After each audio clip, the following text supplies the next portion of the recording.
Hello, my name is Derek Weiniger. I am using the build BAL Team Phantoms Week 4. I'm going to be showing you my Jira task list. So my first task, um, be I'm going to start on the menus. I think that'll be faster and easier. Uh, so task fan 128. I had the task to adjust the main menu layout and visuals. The completion criteria were menu elements like title, button, and background match layout and spacing. UI uses a defined font size. The button states were visually distinct. All elements were anchored and scaled correctly in all resolutions. There was no clipping, overlapping, or off-screen elements. And then the menu navigation interactions remained functional after all these changes. Uh, and to showcase that, so this is the main menu title here. Um, the buttons are all organized correctly, correct layout, all anchored. So if the resolution changes, they stay anchored and stay here as well. Um, all the buttons work, credits work, options work. You can apply changes, go back in, and they're here. The PlayWorks level select it's still here, but it's been taken out. But it's still here for functionality because we're going to add levels later on. The start button works, back button works, everything works. I promise. um, the quit button works. I don't know if you want me to quit, but I can. No, I'm not going to. Okay, but play works as well. Start you off with the tutorial. The next task I will show you task uh, fan-129, which is adjust the pause menu layout and update the visuals as well. Completion criteria is pretty much the same. Menu elements, resume, settings, quit. The button states the elements positioned and scaled correctly, no clipping, no functionality regression. So menu navigation and interactions work just as they did before. We'll show that now by hitting pause. You have options, same thing. They saved from the start, so they save just like the main menu does. You have quit, which asks you, do you want to quit? You have level select, which again is a work in progress. You have return to main menu, which takes you back to the main menu.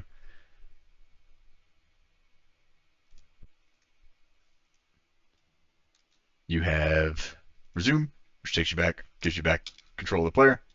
You can't move the player when it is paused. And yeah, so that's the pause screen.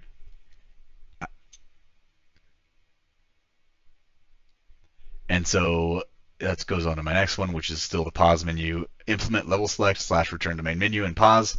This was a big one that we wanted to knock out because uh, it was annoying. And basically, the completion criteria, I didn't add it in here. I thought I did. Somehow I got deleted. Is just to implement level select and return to main menu in the pause menu, which again, level select is implemented. It has all the logic built in. It's just not activated now because we don't have multiple levels and I didn't want players getting confused. So uh, I disconnected the node so it's not clickable right now, but it is implemented in there. Main menu, obviously I showed you that already.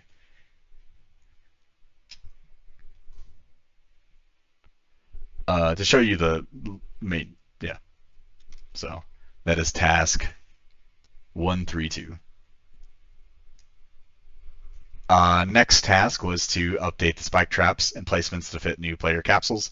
So when we originally made this game, our player was normal sized, uh, and we came up with an idea to change the player size to make our game a little bit more unique than just a human platforming.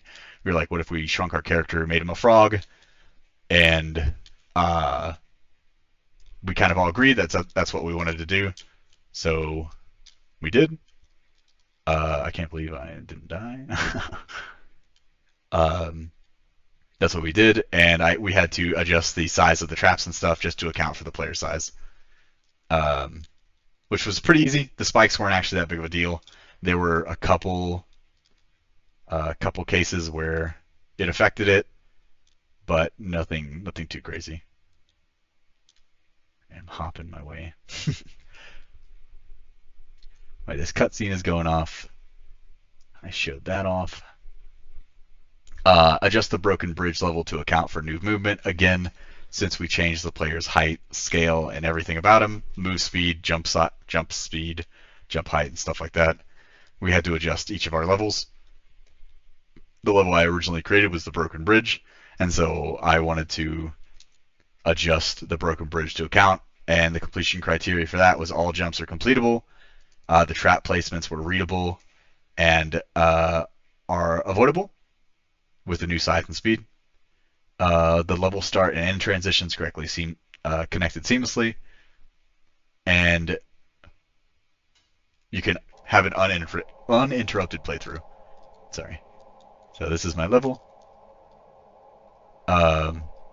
Again, I had to add to this bridge on the right there, the right side of the bridge. I had to add a little bit because with a smaller size, you could barely make the jump if you did it perfectly. And so I just wanted to give the player more leeway, especially early on in the game, where the challenge shouldn't be too difficult. And then for the saw blades I added, and these spike traps I sunk a little bit deeper. Oh my gosh. A little bit deeper into the floor to just account for the slower movement, because you can't really, it's harder to jump through here. So I just wanted to account for the slower run speed that we had to simulate like a frog's movement, which worked pretty well. For this jump in particular, it was fine going down, but going back up was a challenge. And so I put this little hopping bubble that just helps let the player make the jump without having to die, because otherwise you'd have to die, and that wasn't as great. Next, broken bridge. So it was able to do it uninterrupted. This is the next level, so there's the transition without interrupt.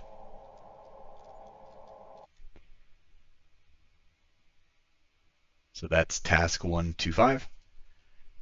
Reorganize and restructure level select menu. So I can show that from the main menu. I will show that just how I restructured that. It's not workable because, again, I disconnected every node, but I have the structure there, and it looks a lot better from the other one. You saw the... Okay. I'm going to have to restart a little bit. It's fine.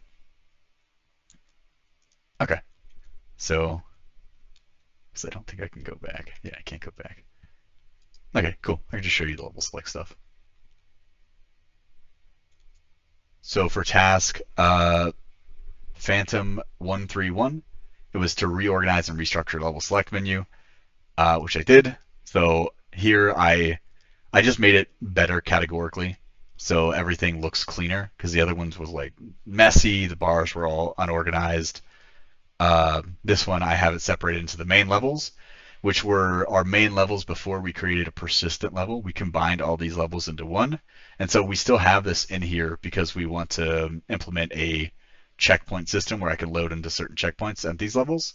But that was decided a little bit later on, so I wasn't able to fully do it. The tutorial works, but these are turned into persistent, and these have to be worked a little bit differently. And then the mechanic test levels, these were for our for mechanical testing as well. So this is reorganized, restructured, looks a lot cleaner than it used to. And again, some of them, I disconnected all of them. Okay, yeah, I disconnected all the buttons, but the functionality is there. If you look in the code, it's all set up. It just needs to be connected and assigned a level name to send the player to. But there's no completion criteria is met.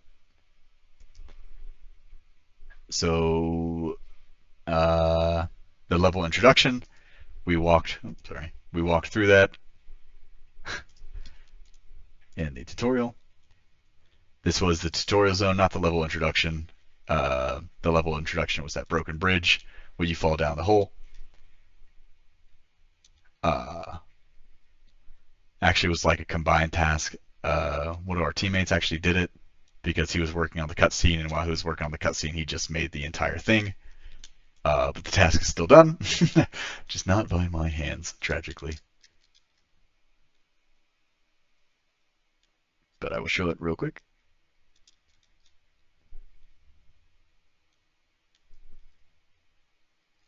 This is the level transition right here. Giant cave. Again, it looks a lot like the image, right? This is the way to the heart or the home. And we walk over a giant pit that just happens to collapse.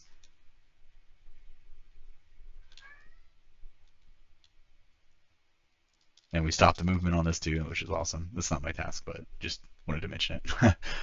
uh, Again, player starts in the intro zone, falls into the landing area, and transitions to level start without jitters or soft locks. Streaming connection to the main level is seamless. Intro art matches. So like seamless, right? I entered. There was no jitters. You saw it early on in the video as well. Uh, so that was Phantom Fan 133. Fan 147 task was to create a saw blade trap that kills the player instantly on overlap and create two variants, a stationary and a mobile saw. Over here is the mobile saw right there. Zooming around. Oh, died. And if I turn up the options, it should hear the whooshing. Yeah, see. That's one of the completion criteria was to add a sound to it. And there it is. That's the mobile saw, and there's the stationary saw. I had some issues with the rotation mechanic I'm still trying to figure out. But those are the two variants. And the completion criteria was on overlap with player capsule. Player dies immediately, which works. The stationary saw spins at a configured RPM, which is set within the editor. The mobile saw moves along a spleen, again, which is in the editor.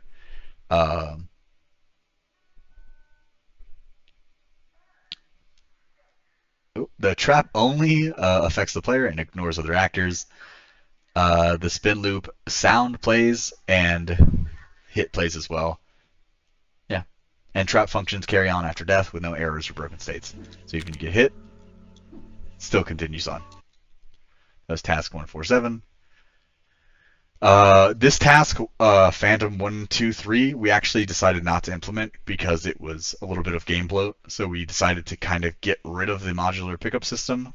We still implemented it, but we don't have it actually in the game. So you can't show you.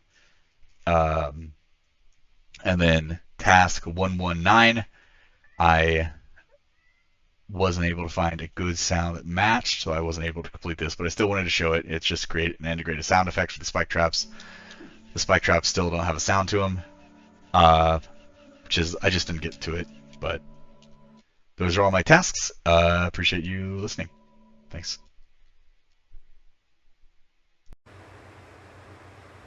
Hey, my name is Elijah Lewis. This is my final showcase. So starting off, we're on version Unreal Engine 5.5.4 for the Unreal version. So, and the first task we have up here is the create moving platform. Design and implement a moving platform that travels along a set path to assist or challenge the player in navigating the level. The platform should move toward 2 points or more. Between 2 points or more. And that's what it looks like on here.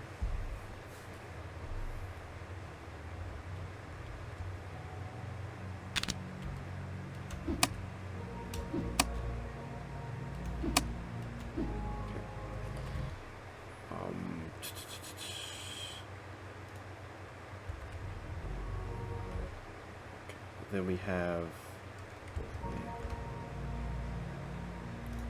the menu.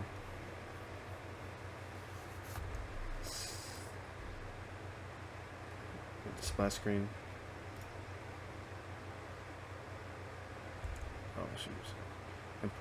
Splash screen.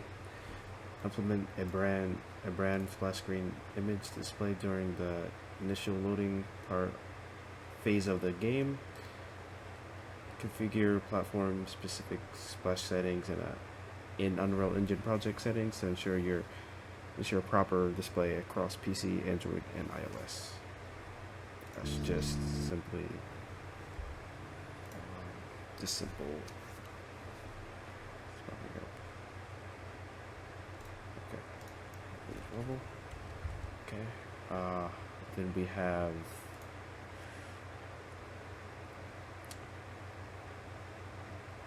the make dash into a collectible pickup. Transform the existing dash mechanic into a limited use ability obtained through collectible pickup item placed in the level. When the player picks up the dash collectible, they gain the ability to dash for a fixed number of uses. Once uses are depleted, the dash ability is disabled until another collectible is acquired. And that is a bit further. I'll show that here in a minute.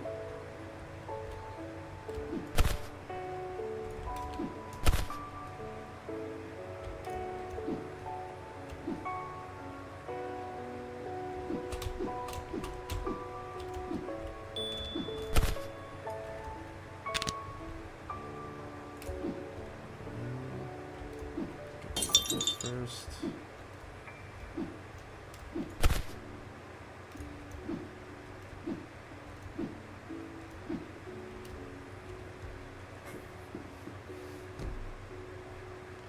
Cutscenes and the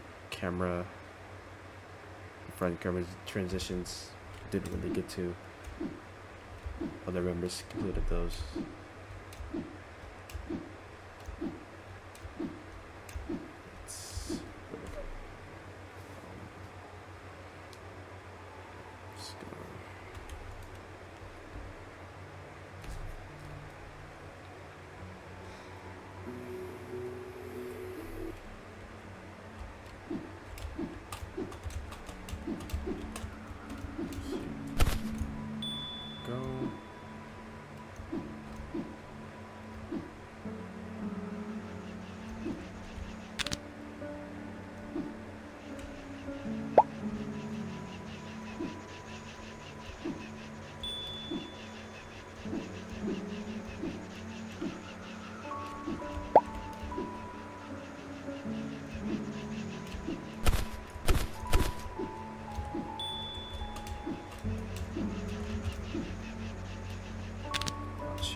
And then we have the first pickup here. We'll put on the bigger side. So pick it up. Dash. And then now clicking left click right now, and it's no longer enabled.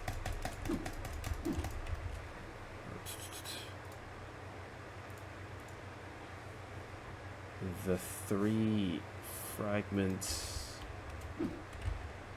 add possibility for variants of key fragments. Those did not get added to the final build, and it's just 1 fragment, but the 3 are created, just not in the So then we have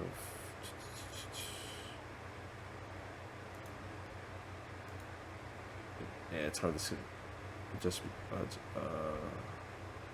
assets, the better for the character. Oh, this is another pickup.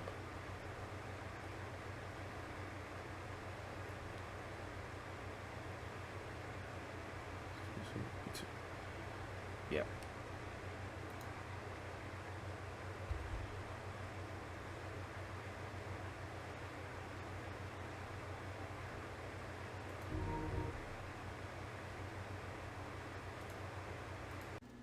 Hello, my name is Lane Ruff. I'll be showcasing tasks completed within the build BAL underscore Team Phantoms underscore week 4.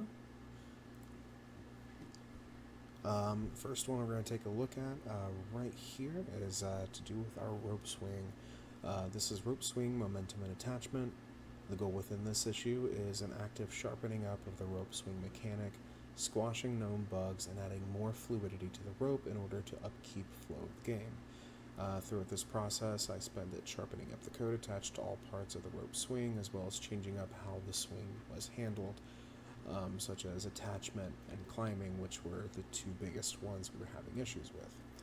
And finally, we were going to add a method within the script to allow for initial momentum to be applied to the target rope upon attachment to make it feel more like the player has attached to the rope and the rope has reacted. For this one, I spent a lot of time kind of like going through my options and figuring things out. At first, we had started with a cable actor. However, as we were going about all of that, the cable actor was constantly causing us issues with climbing back and forth around the rope, not necessarily being attached to the rope. So I decided to go with a spleen mesh actor with 2 points that can be seen in editor to be easily edited by the designer, the anchor point and the seat, which determine the length of the rope. So definitely took time to sharpen up the rope in all aspects. As you can see, once the player jumps onto the rope there is a small amount of momentum, and I'm easily able to swing back and forth, which was a big point there with the swing being very slow and sluggish. Um, we are right here, and the climbing up and down. The player is consistently attached to the rope mesh, therefore causing a consistent climb every single time there. There we are.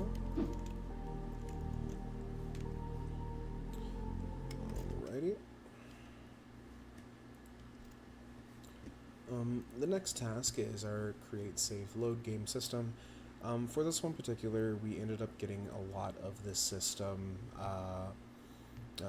set up and everything. So, utilizing Game Instance, we will be able to gather data such as fragment pieces collected, total player deaths, and what room they are currently occupying. The system itself will be a manual save and load system with no autosave. Upon save, we'll utilize Unreal Engine's save game system, grabbing all relevant information from the game instance and moving it over. When the player exits return, they will spawn the last room they were visiting. For this one, we did get everything set up within that, given the respawn system also kind of piggybacked off of this idea of our save and load game, where the player would spawn at the point of entry for the room. However, we decided while we were getting all this set up, that it was not time to due to the length of the game, that a save game load game system wasn't going to suit our needs. It wasn't going to really serve us given the length of the game. However, we did get all the necessary things set up to whenever we felt like it was time, and it's time to go ahead and get that implemented, that we can easily do so. However, for now, that is something due to the length, that is something we have decided just completely to cut out for now. However, a lot of aspects of the system which we did work on went into, such as the refining the respawn task, which we'll see soon, as well as just in general our room system. All right, and then the next task here, rope swing visual polish. For this one in particular, we're talking about working with cable actors, variables, and other in order to create a more realistic moving rope. We're focusing on playability, and as it has been noted in more sections of the rope, or it has been noted that more sections that the rope has a tendency to buck out. This was whenever we were using the cable component as opposed to the spleen mesh. this task was set aside to work on the aesthetic and the look of the rope. Um, Here we are right here. A lot of what we were looking for is fluidity within kind of like the rope's movement and how it swung. For now, all we did was get ourselves just kind of throw in a placeholder texture, as we do feel like this is going to be more on whenever we get some more art. However, I did go ahead and throw in some placeholder textures and everything like that, and of course, kind of like definitely changed up its size. Where the cable actor was a little smaller, we decided to make this one a little bit bigger, given that the player character is a frog. Yep.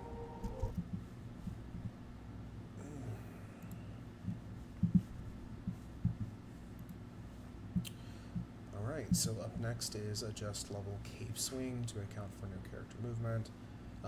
This issue stands to correct level cave swing with improved character movement mechanics. So for this one, essentially, we are changing up or adjusting the level cave swing to account for.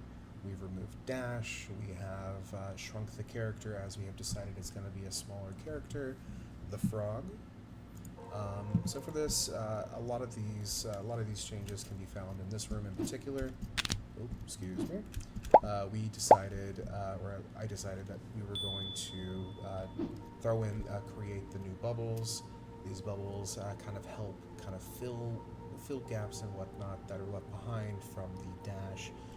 For this one in particular, I went ahead and actually changed up the layout of this room in particular. As opposed to it being two different rooms, we decided that we were going to use the follow camera to follow the player up the room, kind of making it feel like definitely feel like a pocket within a broken temple. Another big change here within this task was within this room. We went ahead and added up this room here to add a little bit more challenge, as we needed to see a little bit more challenge within the rope system, especially since that we could not do the dash. We went ahead and did a little bunny hop and swing challenge for the player, focusing on the ropes. And the last change is going to be in one of the final rooms. Excuse me. The last change is going to be found in one of the final rooms here. There we go.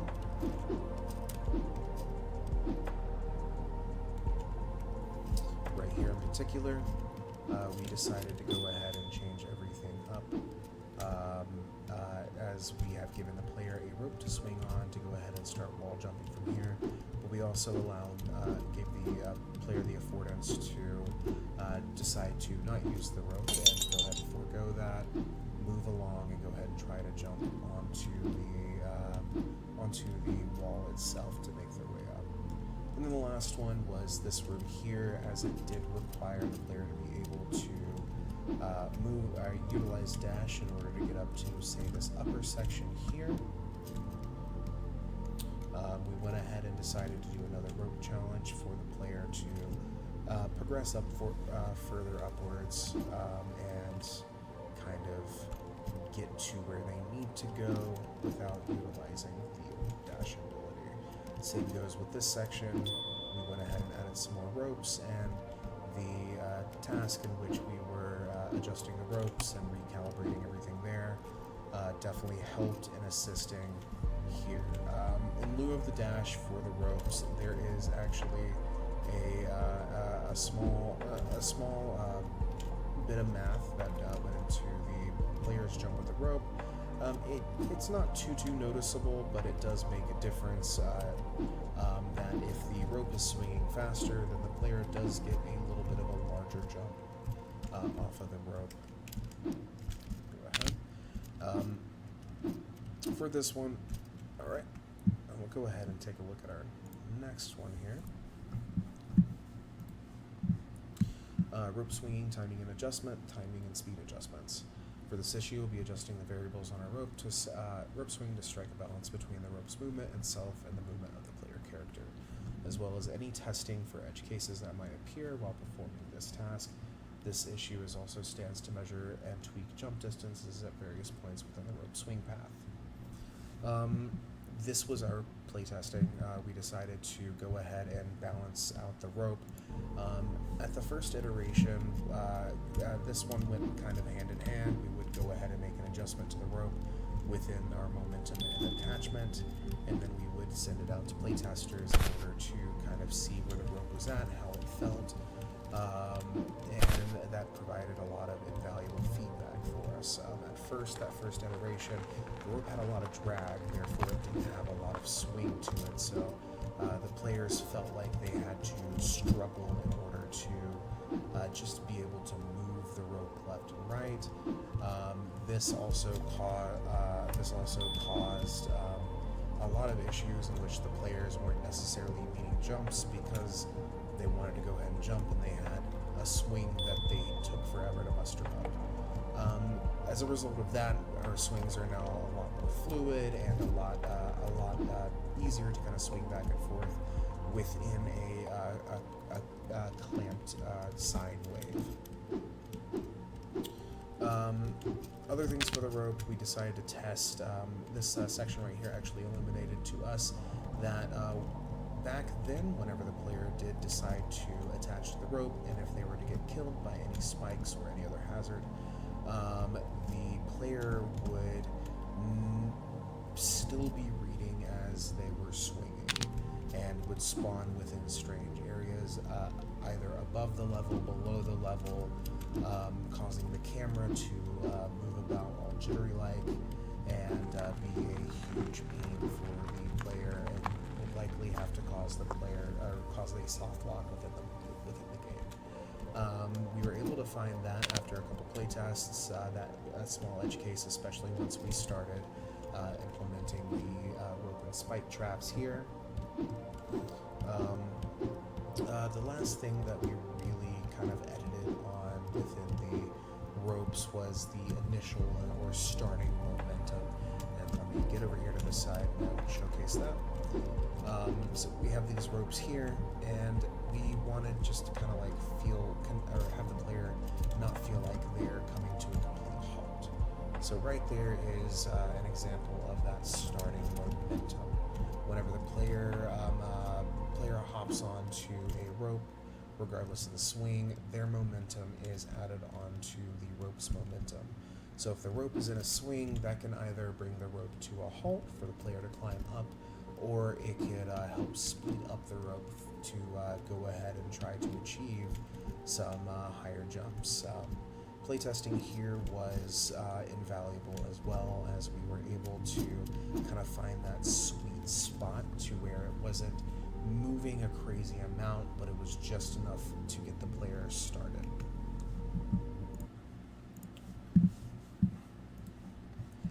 Creating adjustable lighting for persistent level.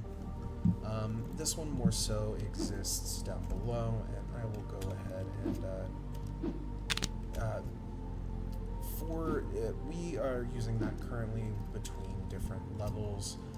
So our within this level, unfortunately, I cannot showcase it as it is already changed to the persistent lighting, where we've decided that this level in particular is higher up on the surface or closer to the surface near the end of the game.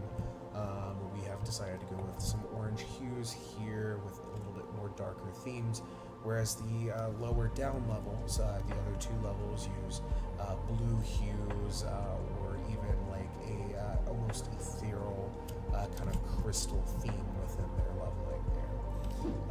That is used a total of twice, once between the level Broken Bridge, going into Temple Ruins, and then going from Temple Ruins into Cave Swing.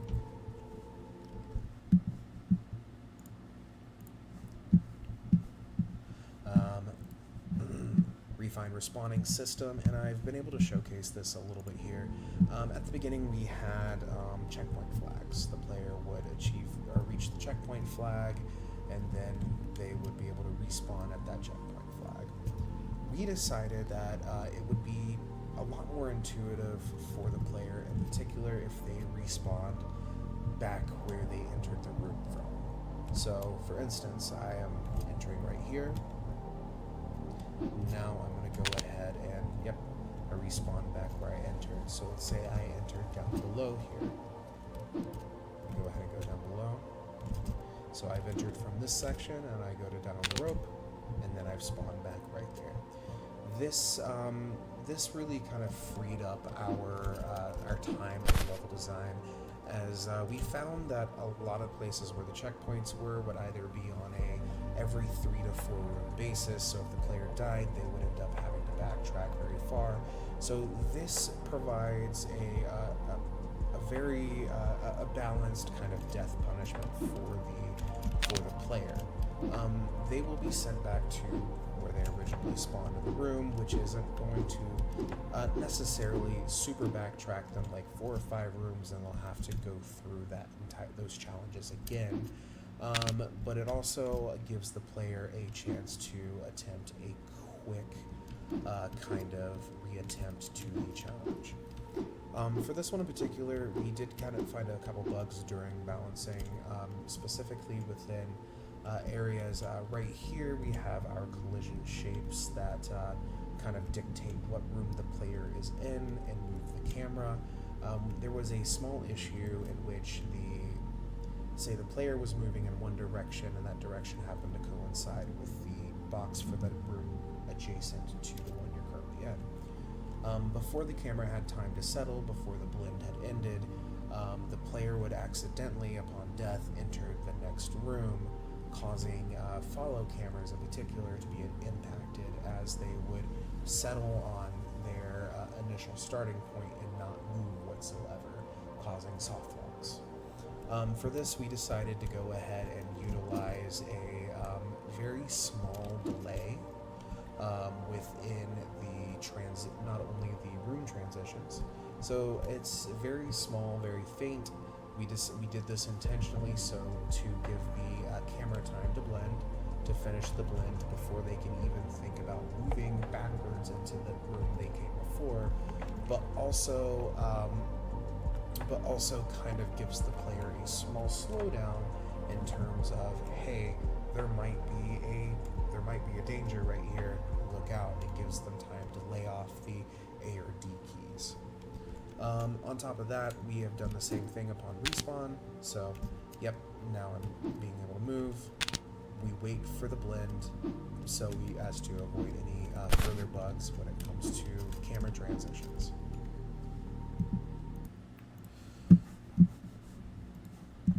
And last but not least, and I will go ahead and restart here to showcase this, that is going to be our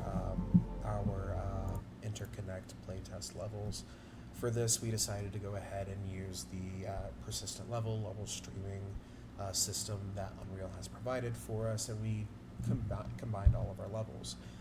For this, we have gone ahead and made a loading and unloading system as far as the levels go. So, for instance, right here in the transition between rooms 2 and 3, on the Broken Bridge level, the next level will begin to load, which would give the player enough time to grab the 2 fireflies, progress over here. Right here, we have this nestled, since the last challenge within the ancient ruins is a more difficult challenge. We decided to nestle it at the beginning of that challenge, as to give the player time to complete the challenge and the level to be loaded. In order to kind of like avoid any loading screens, to give the player as seamless of an experience as possible, we have decided to put the main levels together like so. As for the ending level and the tutorial level, those have been separated by cutscenes.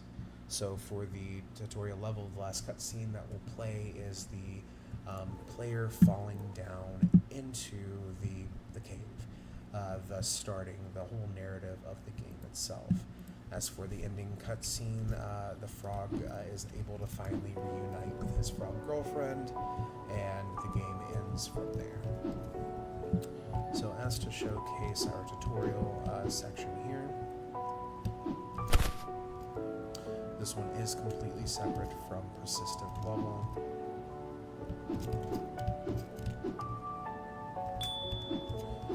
But this is just to provide as seamless as a transition, as seamless as an experience as possible.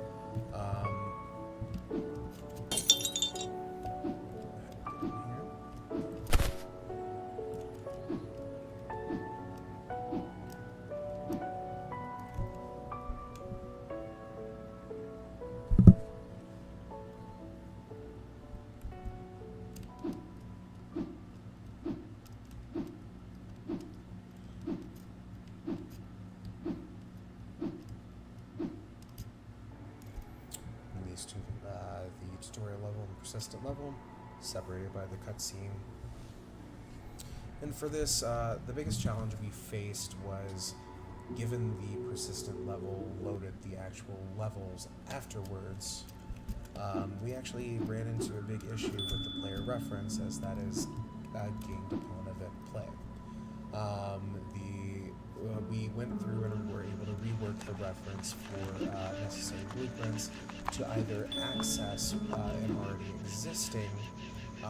already existing player reference from the game instance, or be able to wait if there is no player reference and go ahead and grab it once the player reference has been created. This serves two purposes. Say we want to do both persistent and standalone levels. Say we're going to be doing worlds or even whole sections of the game in which are interconnected. This would definitely help us out in that regard. As we see, we just went to level Broken Bridge, came over to Ancient Ruins, and our valve has triggered, as well as our level unloading. Go ahead and get... Alright, and those are all my completed tasks. Thank you very much, and we hope you enjoy our game. Hello, this is Aiden Mails, and I will be going over the tasks that I had to complete over this last month. So, first off, we got create tutorialization for base movement. This basically covers like the basic functions that the character can do, like jump, wall, climb. So down here, go into subtask. Try to create a blueprint for displaying the text. You have to type out whatever description that is needed, and to place the collision boxes in appropriate places throughout the level. And this is the first area. This is the tutorial area, basically giving the player a feel for how everything works. And right here we got a sign, which is the main function of the tutorialization that I included. And right here you see here that says whatever prompt we need to show up. So when we start the game, go in this text box here, and it pops up at the bottom of the screen. Walk away, it goes away. And you know, you could always come back to it if you need to. A little music was a little sneak peek as one of the tasks later on. But right now, we'll skip the closing cinematic, come back to that later, because I'm at the beginning, just trying to get all the beginning stuff out of the way. Prototype opening cinematic. Now, admittedly, I wasn't the one to work on the cinematic. It was Lane who ended up taking this one over. We kind of ended up like mix-mashing a lot of our tasks, so not all the tasks that we were assigned on here are the ones we actually worked on, because some people got one, some people got the others, but you know, it was all over the place. But we ended up getting most of the stuff done anyway. But here we got create area for cutscene to take place, record footage of gameplay in a cutscene, find some sound effects and music, and functionality for the player. Skip the cutscene. So about skipping the cutscene, we couldn't get around to that. We were primarily focused on other things, and we kind of forgot about the ability to skip it. So we weren't able to get that too. But if we go over here to right here, oh, I didn't mean to do that. I did actually. Okay, so here, oh, it's not showing it, but maybe because all it is like the camera moves over here, and it zooms in a bit. There, I think. I actually don't know what the preview is doing, but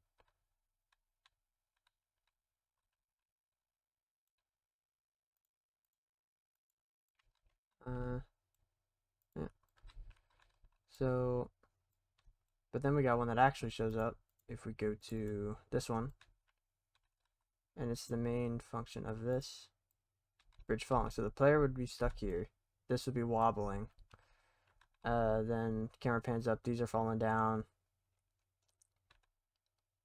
And the platform falls, and the player would fall down there with it, and that would be where the player is led to begin the actual main segments of the level.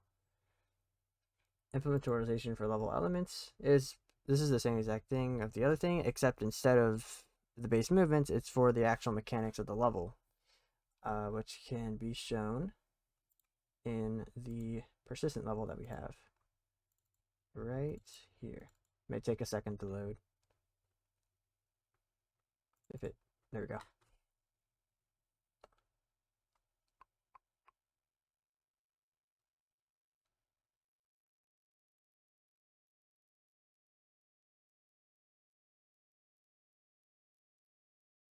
Okay.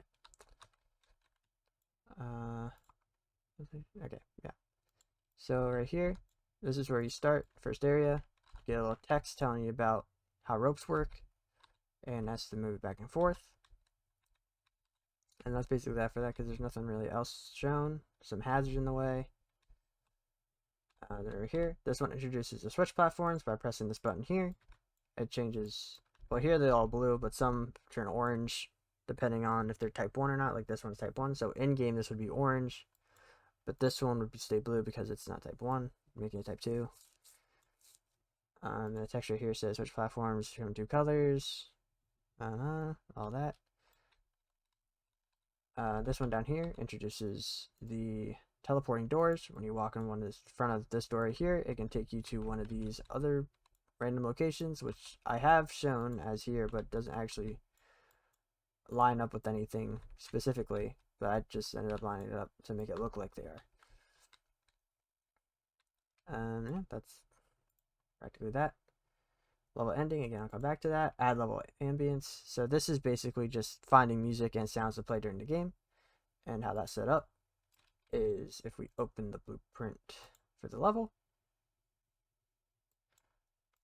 So all of it's done in here. This sets up a random integer between 1 and 3600, and if every tick, it does this every tick, and if it ever comes up as 1, it plays one of 3 random cave sounds that I put together in a sound queue. I think it's a sound queue, right? Yeah. Then down here we have different songs play. It'll default start to one song, but once we reach a certain part of the level, that being this little thing right here, it'll fade out the current song, and then once you reach this one right here, it'll start playing the next song, and then there's more back here for this. This one down here stops the next song, this one plays the third song, and then once you get to the top, you'll in the ending, which will play its own stuff. And throughout the game, you'll hear ambient sounds being played, like it said in the description. Adjust the Bin and Ruins level to account for new movement. This is referencing specifically to these two down here, which is adding functionality for the player movement for grounded versus airborne, which basically means check when the air is airborne to increase the walk speed, and check when it's grounded to decrease it. So this basically just references you moving slower when you're walking. It's in here, and you when you jump, you actually move faster that way by jumping. That's all this one's about. Because we wanted to add like a bit more uniqueness to it, so we thought this would be an interesting idea, kind of making the character a frog, and that being shown by being slower on the ground, but when you jump, you actually start moving a bit faster. And the same thing, this one references the frog specifically, reduce character height to better fit the frog. This is really just a visual thing that we wanted to add to kind of communicate to the player that it is like a shorter character model, that that of a frog, without actually getting a whole model for the frog, which is why we're shorter, and which also caused some problems too, because they also had to reduce the hitbox for it as well, making it a little harder to like line up different jumps and like wall jumps and stuff. So that's where this one came from, mainly, or to adjust platforming challenges, resign the beginning and end to sync up with the other 2 levels, because we were gonna sync each of our levels up into one big level, which is what we ended up doing. So this is Derek's level. Mine starts right here, and then Lane's is all the way up here. This is Lane's. So we did end up connecting them, and I did have to change a little bit at the beginning of each of my areas. So the beginning I had to switch up, the ending I had to change a little bit, but not too much. And the biggest thing that took the most time is the decoration. As you see, there's a lot of stuff going on, but before all this decoration was here, it was very symmetrical, very rectangular, and I mean, it still kind of is, but it's a lot better now than it was.